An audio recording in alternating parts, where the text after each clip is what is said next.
Football বিশ্বকাপ দেখা কি হারাম? এখানে আপনারা অনেকেই আছেন বিশ্বকাপ ফুটবলের খোঁজ খবর রাখেন, আর অনেক আসামি আছেন যারা খেলা দেখেন। আছে কিনা? আছে। এই সমস্ত খেলাধুলা, এই সমস্ত ইভেন্ট গুলো দেখা, ফলো আপ করা, এটা কি হারাম নাকি হালাল? এর চাইতে বেশি প্রাসঙ্গিক প্রশ্ন হলো, একজন আখেরাতে বিশ্বাসী ইমানদারের সাথে এগুলো যায় কি? খেলা তামাশা এর মানে হলো সিরিয়াস কোনো বিষয়, অথচ সেই জিনিসটা আমাদের জীবনে এখন অত্যন্ত সিরিয়াস, অত্যন্ত গুরুত্বপূর্ণ বিষয়ে পরিণত হয়েছে। কতটা সিরিয়াস, কতটা গুরুত্বপূর্ণ? এটাকে ঘিরে আত্মহত্যার ঘটনা ঘটে, এটাকে ঘিরে মারামারির ঘটনা ঘটে, এটাকে ঘিরে যে উন্মাদনা হয়, সে উন্মাদনাগুলো এতটা ভয়াবহ আকার ধারণ করেছে যে 2022 সালে কাতার বিশ্বকাপে ব্যয় হয়েছে 220 বিলিয়ন ইউএস ডলার। কত? 220 বিলিয়ন ডলার খরচ হয়েছে 2022-এর বিশ্বকাপে। গোটা পৃথিবীতে যত মানুষ ক্ষুধার্ত থাকে, সে মানুষের সংখ্যা 82,80,00,000। এই মানুষগুলো ক্ষুধার্ত থাকে, খাবারের অভাবে কষ্ট করে। বিশ্ব খাদ্য সংস্থার নির্বাহী পরিচালক ডেভিড বিসলি তিনি বলেছেন, প্রতি বছর যে 82,80,00,000 মানুষ ক্ষুধার্ত থাকে, এদের খাবারের ব্যবস্থা করা যায় 40 বিলিয়ন ডলার হলে এক বছরে খাবারের ব্যবস্থা করা যায়। তাহলে একটি বিশ্বকাপ ফুটবল আসরের টাকা দিয়ে গোটা পৃথিবীর মানুষের 5-6 বছরের ক্ষুধার্ত মানুষের ক্ষুধা নিবারণ করা সম্ভব। অর্থাৎ গোটা পৃথিবীতে একটা মানুষও ক্ষুধার্ত থাকবে না, সেই ব্যবস্থা করা সম্ভব শুধুমাত্র একটি আসরের টাকা দিয়ে 5 থেকে 6 বছর। এবং 2030-এর মধ্যে গোটা পৃথিবীকে ক্ষুধামুক্ত করা সম্ভব। এই 82 কোটি মানুষের সম্পূর্ণ খাদ্যের স্থায়ী ব্যবস্থা করা সম্ভব যদি শুধুমাত্র একটি ফুটবল বিশ্বকাপ আসরের টাকা দিয়ে দেওয়া হয়। নাম দিয়েছি যেটার খেলা তামাশা, খেল তামাশা, ওইটা এতটা সিরিয়াস যে সেটার জন্য যে টাকা খরচ করা হয় তা দিয়ে বিশ্বের মানুষের ক্ষুধা নিবারণ করা সম্ভব। প্রিয় ভাইরা আমার, এই উন্মাদনা আমাদের দেশকে যে পরিমাণ গ্রাস করছে, খেলছে একজন, জিতলেও সে পুরস্কার পাবে, টাকা পাবে, হারলেও সে পুরস্কার পাবে, টাকা পাবে। আমার জিতও নাই, হারও নাই, কিন্তু আমি লাফাচ্ছি, আমি সিরিয়াস হয়ে যাচ্ছি, আমি হার্ট হয়ে যাচ্ছি। এর চেয়ে বড় হাস্যকর, এর চেয়ে বড় দুর্ভাগ্যজনক, এর চেয়ে বড় অযৌক্তিক কাজ পৃথিবীতে আর কি? পৃথিবী মুসলমানদেরকে, মুসলমানদের আইডেন্টিটিকে ধ্বংস করবার জন্য যে সমস্ত আয়োজন আছে, এই আয়োজনগুলোর অন্যতম হলো এই সমস্ত ইভেন্টগুলো। এটা বোঝার জন্য পণ্ডিত হওয়ার দরকার নেই, একটু চোখ কান থাকলেই, একটু আপনি চোখ কান খুললে আপনি দেখতে পাবেন যে আপনার আত্মপরিচয় ভুলিয়ে দিয়ে, আপনার আসল গন্তব্য ভুলিয়ে দিয়ে আপনাকে একটা উন্মাদনার মধ্যে সদা ব্যস্ত রাখার প্রচেষ্টার অংশ হলো এই সমস্ত আসলগুলো। একজন মুসলমান এগুলোর সাথে ইনভলভ হতে পারে না। পৃথিবীতে যত অপরাধ কর্ম আছে, আল্লাহ রাব্বুল আলামিন শয়তানের যে কয়েকটা কর্মকাণ্ডের কথা বলেছেন কোরআনে কারিমে, স্পেসিফিক এবং সুনির্দিষ্ট করে আল্লাহ তাআলা জুয়া এবং মদকে আল্লাহ বলেছেন, ইন্নামাল খামরু ওয়াল মাইসিরু ওয়াল আনসাবু ওয়াল আজলামু রিজসুম মিন আমালিশ শাইতানি ফাজতানিবু। এখানে আল্লাহ তাআলা জুয়া এবং মাদক এই দুইটাকে বলেছেন শয়তানের কর্ম, বিশেষভাবে এই দুইটাকে বলেছেন। আর এই সমস্ত খেলাকে কেন্দ্র করে মাদক এবং জুয়ার সবচেয়ে বড় আসর বিশ্বব্যাপী বসে থাকে। আর জেনা, ব্যভিচারের যে পথ গোটা বিশ্বব্যাপী সবচেয়ে বেশি উন্মোচিত হয়, এই সমস্ত আসলে সেটাতে বলার অপেক্ষা রাখে না।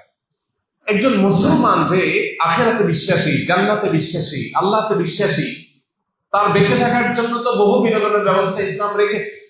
দাম্পত্য জীবনের স্বামী স্ত্রীর সুসম্পর্ক, এটা মানুষের বেঁচে থাকার প্রয়োজনে। আল্লাহ বলেছেন, লিতাসকুনু ইলাইহা, আদম আলাইহিস সালামের জন্য হাওয়াকে তৈরি করেছেন যাতে করে একে অন্যের মাধ্যমে প্রশান্তি লাভ করতে পারে, ভালো সময় কাটে, মানসিক সুখ হয়। আল্লাহ তাআলা আমাদেরকে যে পরিবার দিয়েছেন, এই পরিবারটা আমাদের কাছে বড় উপভোগ্য। আমাদের মায়ের মমতা আমাদেরকে আনন্দিত করে, পরিতৃপ্ত করে। সন্তানকে আদর করে মা পরিতৃপ্তি পায়, বাবার স্নেহ সন্তানকে আনন্দিত করে, আবার সন্তানের শ্রদ্ধা বাবাকে আনন্দিত করে। ভাই বোনের মধ্যে, পরিবারের মধ্যে সুখের সময় কাটানো মানুষকে আনন্দিত করে। মুসলমানের আনন্দের তো বহু উপলক্ষ আছে। ওদের পরিবার ব্যবস্থাপনা ভেঙে পড়েছে, ওদের পরিবার ধ্বংস হয়ে গেছে, ওদের কারোর সাথে কোনো সম্পর্ক নেই, তাদের স্বামী স্ত্রীর মধ্যে রিলেশন নেই, তাদের সবকিছু প্লাস্টিকের সম্পর্ক। তাদের জন্য এই সমস্ত আসরগুলো সান্ত্বনা বা মানসিক সুখের কারণ হতে পারে। মাদক আর জুয়ার মধ্যে ডুবে থেকে তারা সাময়িক আনন্দ পাওয়ার চেষ্টা করতে পারে। আপনার জন্য তো এটা মানায় না, মুসলমানের সাথে কিন্তু যায় না। আমাদের দেশে যে পরিমাণ জুয়া এর প্রচলন শুরু হয়েছে, প্রতি বছর ফুটবল বিশ্বকাপকে কেন্দ্র করে, ফুটবল ক্রিকেটকে কেন্দ্র করে বড় বড় মনিটরে দেশের প্রত্যন্ত অঞ্চলে খেলা দেখাবার যে ব্যবস্থা হয়, সেখানে রীতিমতো গ্রামের ছেলে মেয়েরা এখন জুয়া এবং বাজি ধরাধরি করছে এবং নিঃস্ব হয়ে যাচ্ছে।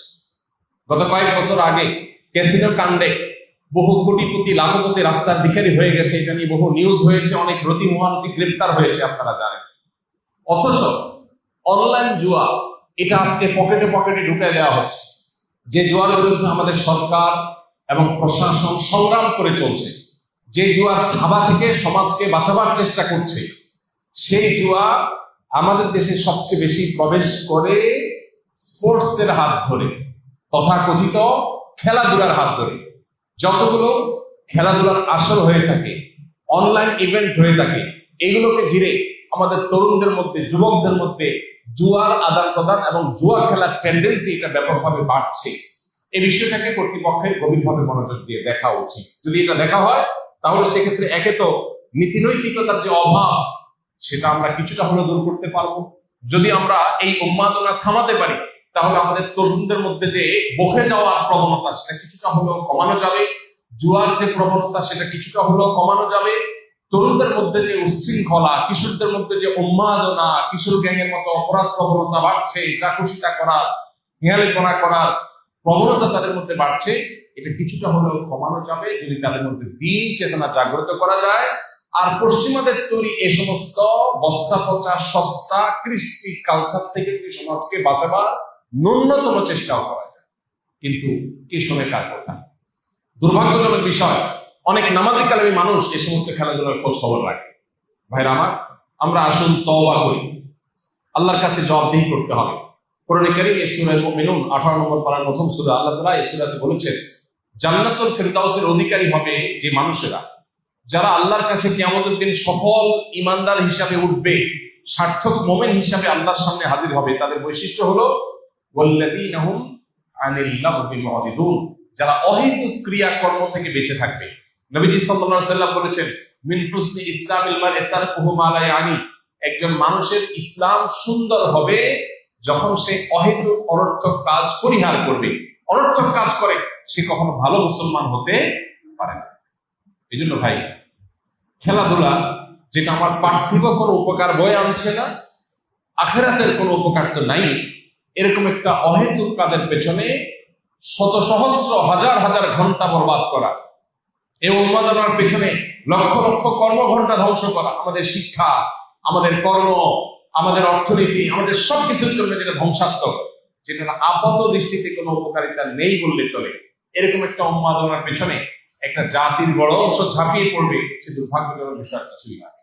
এই জন্য এটা থেকে ফেরাবার জন্য সেরকম সত্যিকারের দেশপ্রেমিক, সত্যিকারের উম্মাহ প্রেমিক, সত্যিকারের দেশের মানুষের কল্যাণ চায়, এরকম মানুষ আমাদের সমাজে খুব বেশি নেই। আল্লাহ তাআলা সেই মানুষগুলোকে তাদের কাজটা করার তৌফিক দান করুন। আমরা ইনশাআল্লাহ এই সমস্ত উন্মাদনা, এই সমস্ত পাগলামো, এগুলো থেকে বেঁচে থাকার চেষ্টা করবো। আল্লাহ আমাদের সবাইকে তৌফিক দান করুন। আস-সুন্নাহ ফাউন্ডেশন, উম্মার স্বার্থে সুন্নাহর সাথে।